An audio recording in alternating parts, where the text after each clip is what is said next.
I started looking into programs for grants, which was a crucial thing for us. And, believe it or not, there are so many out there that are in support of women's rights. We ended up working with a wonderful company called RAD, which was the Research for Abortion Delivery.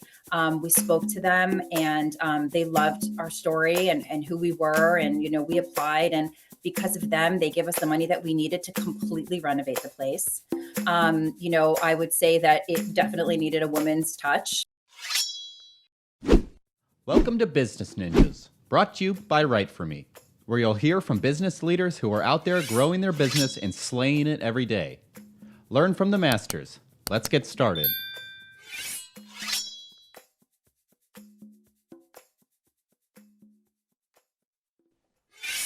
Hey everybody, welcome back for another episode of Business Ninjas. I'm here today with Elle Kotopoulos. She's the administrator and CFO at Pilgrim Medical Center. Elle, welcome to the show. Hi, thank you for having me. I'm so happy to be here. Excited to have you. So Elle, why don't you start and tell us a little bit about yourself? Well, I am, my name is Elle Kotopoulos. I grew up in state of New Jersey. There's so much that you can start with, but, I feel like the most important part about it is that, I grew up in a family that was devoted to women's healthcare. My father was an OBGYN, or I should say still is. We grew up, my brother and I, in a home where women's rights was a big deal.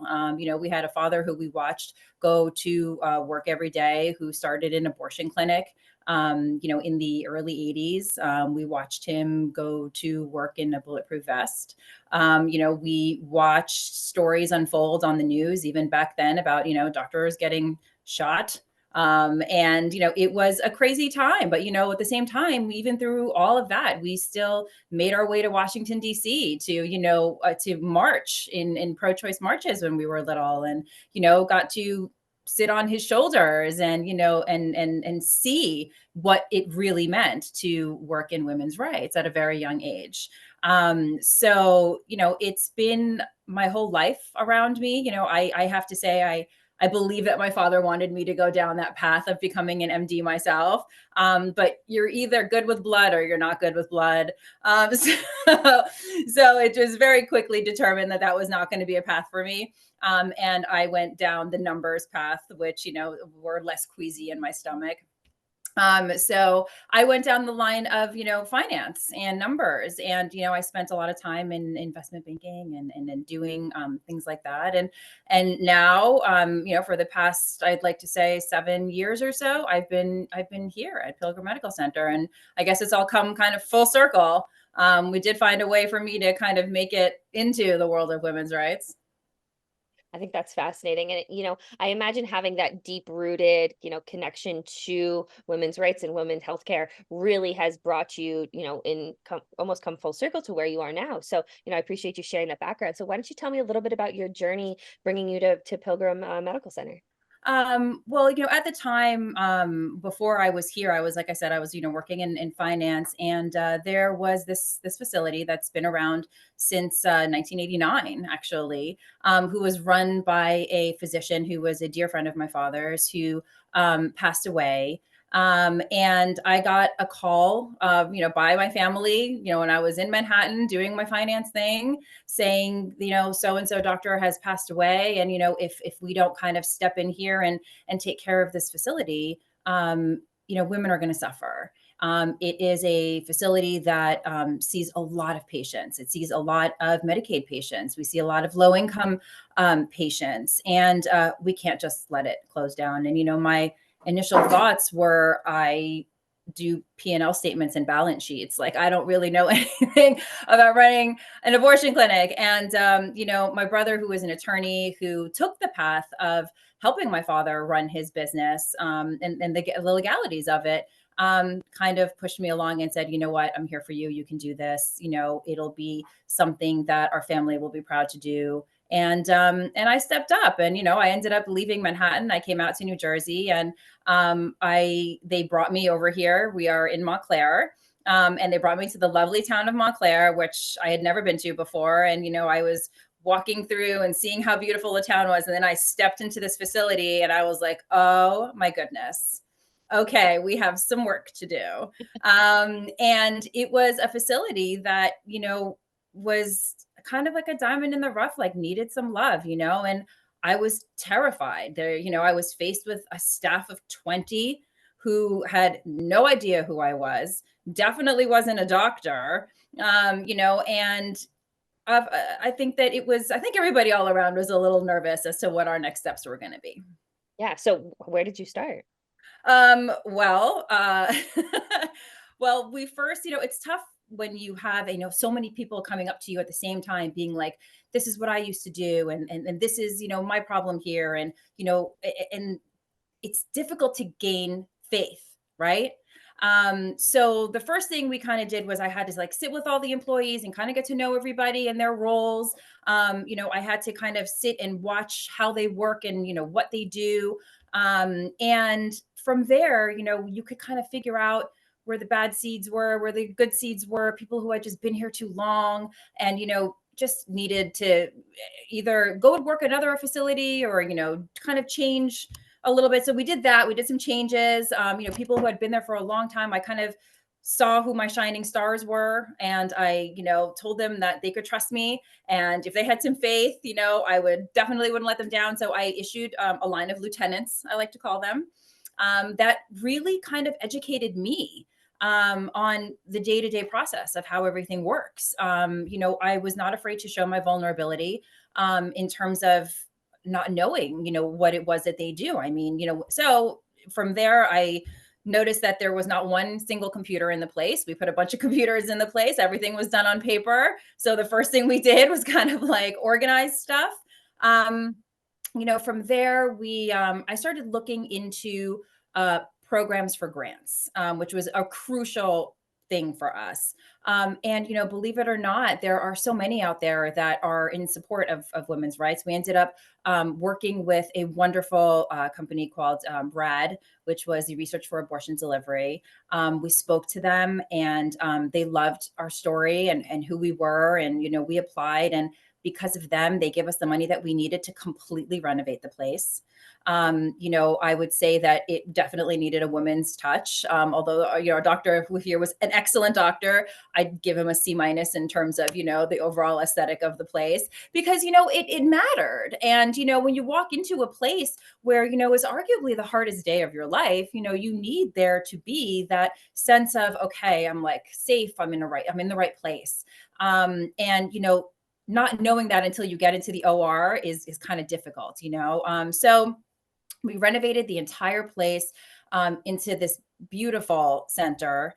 And it was immediate, the change in like even the patient mentality, their patients, the level of patients that they had, the staff immediately, you could tell were kind of like happier. And now that we had the look, I started, we had gotten a call from a detective who had a case for us where they needed to do an abortion to get DNA evidence for a case. And it was, it pulls at the strings a little bit, and I was like, wow, this is exactly what we need to be doing. So I immediately got in touch with the prosecutor's office, who was here in our county and in the neighboring counties, introduced myself, told them that we are available for their cases. So we developed a fantastic relationship with all of the local prosecutors' offices who now bring us all of their cases, when they need DNA evidence, which we are so happy to work with them and their special victim units detectives. All of who are women, by the way, which is amazing, because they come and, watching them talk to the patients is fantastic. It just makes things a little bit easier on the patient.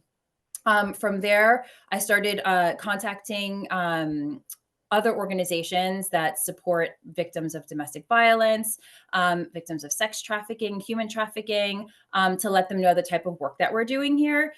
So we also work with them now, and they bring us their patients, and this work is so difficult because of the kinds of stories that you hear every day, and what's happening now just in our country, it just makes things even more difficult because you already have these patients that are suffering from all of these crazy circumstances, but now you have patients that are traveling with these low means of, income to be able to get here for our services. So you're adding, that into the mix. And then you say, okay, now these patients are calling us and they don't have money. So now we need funding for, patients. And we were so fortunate. We ended up partnering up with the New Jersey Abortion Access Fund. And they have been giving us money for patients that can't afford their abortions. From there, we started reaching out to all of the local hotels, being like, listen, we have patients that are coming from out of state. Sometimes, they need to stay overnight. Will you help us? Some hotels were amazing and said, as long as they're coming from you pro bono, don't worry about it. Others were offering discounts. And the New Jersey Abortion Access Fund is now paying for travel expenses as well as their abortion. So the level of support that we have been able to gather in, I would like to say, the few short years that I've been here, has been amazing. And it makes it easier to sleep at night, knowing that you have all this support. And I think that the staff is super proud also of, what's happening. I think that they also see the changes. But even with all of these changes, it's still a very difficult time, now for us and for our country and like everything that's happening. Yeah. And I think you said something that I just want to kind of double click on and go back to, talking about it being, arguably one of the hardest days of a woman's life, making a tough decision, but knowing that, there is, the CFO like you, who is so caring and willing to go above and beyond, like you said, to forge those relationships, to surround yourself with brilliant people who also are able to, put these women above all else. Yeah. Yeah, that's really interesting. So talk to me a little bit more, it sounds like you did a lot of outreach, really surround yourself with a lot of people. Is there any common misconceptions that maybe not necessarily about like kind of taking over a practice? Is there anything that you kind of heard or hear often about common misconceptions? I can tell you my challenges, my challenges again were it's very difficult to come in and take over a practice when you don't know the ins and outs of that practice, especially if it's, in an industry that you're completely unfamiliar with. I can say that, coming in there and planting a foot down and saying, well, I'm your new administrator. So what I say goes has never worked, and nor have I experienced it to say that I've ever done it to know that it doesn't work. I just know from the heart it does not work. I will say that your staff is the most important thing. If they don't believe in you, they won't do the work. And people used to always say, well, what about your patients? And talking to your patients, and I don't really see the patients, right? I mean, the patients are not my responsibility. They are the responsibility of my staff. And unless that staff is proud of the work they do and happy in the environment that they're in, they won't be able to provide that care that these patients need. So your staff is everything. And now, you talk about, so what do you provide your staff with? What can you do for your staff to make them want to stay, to show up, that day? I used to always have this saying, which was, work is hard, right? It's hard. If it wasn't hard, it'd be called a hobby, right? So, it is hard, and you need to be able to do that work and get through it with a smile on your face. Because if these patients are coming in here on the arguably the most difficult day of their life, they need to see that smile. They need to see that hand holding. And you need to be there for them. So, we implemented lots of things. Like I said, I put lieutenants lined them up, said, this is what you guys are doing. And I let them make decisions, and I let them fall, and I let them make mistakes. And, because otherwise, if you're micromanaging, it's just going to be more work for you. So we learn together, and we continue to learn together. There have been, and now, that's the administrator part of it, right? And now the CFO role of it is that you also have to look at your bottom line, right? So you have all of this time, and what are you going to do with that time besides crunch numbers and then worry about what your staff needs? And, there were certain things that we were able to do. One of the first things that we kind of did was I got gas cards for my employees. So, all the employees got their own gas card, and they loved it. They're fueling up, they're going to work, they love their gas card. Along the way, we also were very, very proud to put in free daycare for the mommies that have been here for over 5 years. I have a very young staff, and they have children that are young children. And we have daycare that is here in Montclair, so they are in the facility, and their children are literally down the block. And I think that in itself also makes the employees want to stay. Well, this is coming up for me if I stay for 5 years or more. And they are absolutely taking care of it. And I think that their moms are really happy that I did that, because they were the babysitting, their moms, the grandmas, like all those people. So I think that they're happy as well, that they kind of get some time to themselves.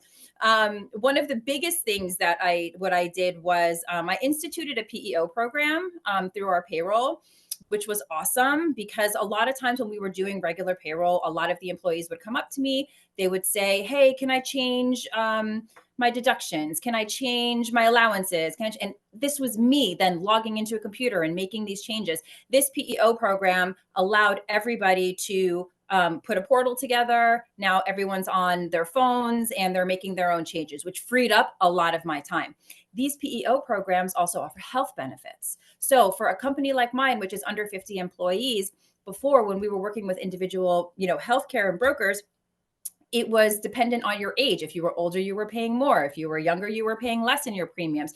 Being part of a PEO program, now everyone is paying the same amount, right? So now your employees that are older are thanking you because you're putting a couple extra $100 in their pocket a month. These PEO programs also offer their own benefits. So they have cell phone deduction. So you can go on there and get a discount for your cell phone every month. And that doesn't cost me anything. So our bottom line does not change.